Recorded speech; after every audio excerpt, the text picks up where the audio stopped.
Hey everyone! If the messenger notifications aren't showing on your iPhone, don't worry, here's how to fix it. Let's get started. So first, open your iPhone settings and scroll down and select notifications.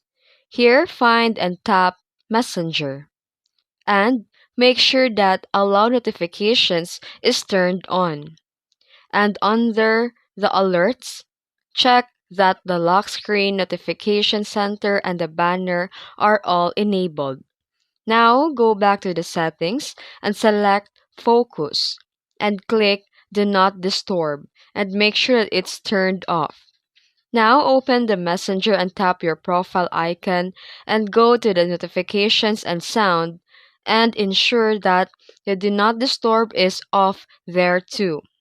And finally, restart your iPhone to apply the changes. And that's it. You should now start receiving messenger notifications normally again. If this video helped you, don't forget to like and subscribe for more tutorials. Thanks for watching.